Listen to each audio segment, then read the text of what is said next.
Il y a 4500 ans, si j'avais été Enyomu, l'architecte de Khéops, et si j'avais eu l'honneur de construire sa pyramide, j'aurais étudié pour son édification les propositions que je vais vous soumettre.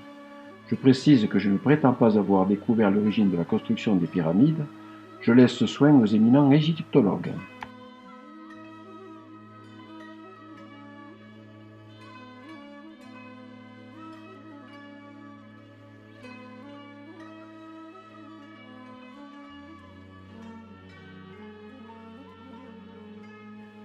Tout d'abord, j'ai réalisé une maquette sur laquelle je fais glisser des chariots chargés de blocs de pierre.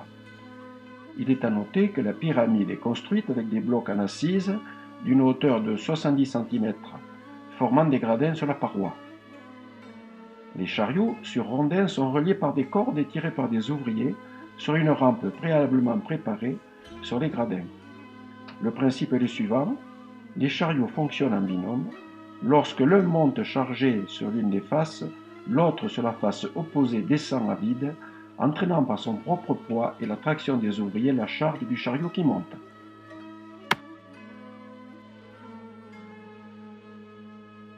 Pour ce faire, il est nécessaire de réaliser une rampe plaquée à l'édifice sur les degrés afin que les chariots puissent rouler.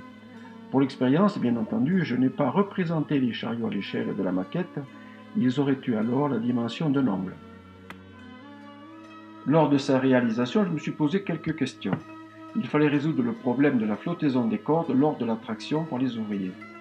Pour cela, j'ai contraint celles-ci par des rouleaux amovibles qui les plaquent sur la paroi. Ces rouleaux sont actionnés par des ouvriers lors de la descente des chariots vides. Les ouvriers peuvent aisément se maintenir sur les degrés de la pyramide, qui forment un grand escalier, dont les marches ont une hauteur de 70 cm. On peut aussi envisager un groupe de personnes positionnées sur les marches qui, à l'aide de cordes plus courtes, peuvent aider à la progression des chariots. J'ai esquissé la pyramide en plan pour montrer que l'on peut actionner plusieurs chariots avec de multiples rampes, surtout en début de construction. Pour transporter les blocs sur la plateforme de la pyramide, les chariots doivent être très solides car très sollicités. D'une part par la charge transportée et d'autre part par la traction des ouvriers. Pour réduire les contacts de frottement, un ajout de rondins amovibles me paraît indispensable. L'usage de rondins sur axe peut être envisagé. La progression du chariot pouvait être suivie par des ouvriers déplaçant les rondins au fur et à mesure de l'avancement. Ces ouvriers pouvaient se déplacer assez facilement sur les degrés de la construction, degrés qui étaient destinés à être recouverts par un parement en calcaire. Ils pouvaient, si les cordes cassaient, à l'aide de cales, stopper le chariot pour éviter tout accident.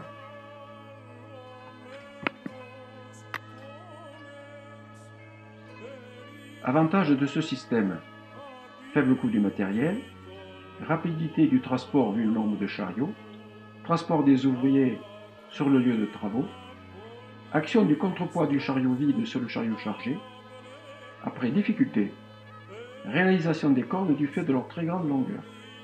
Et pour éviter de fragiliser les cordes, un système sous forme de rouleau pouvait être interposé sur l'arête de la paroi et de la plateforme.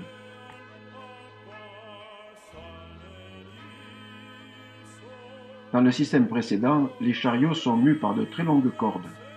Dans cette deuxième suggestion, les chariots ne fonctionnent plus en binôme.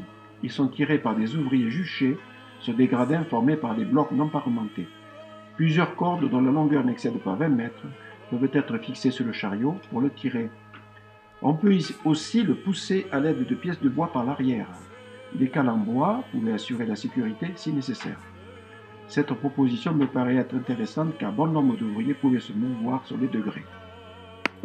En conclusion, je n'ai pas la prétention d'avoir trouvé des solutions à l'édification des pyramides, mais seulement voulu donner à débattre sur quelques hypothèses, peut-être simplistes, mais qui malgré tout me paraissent pertinentes.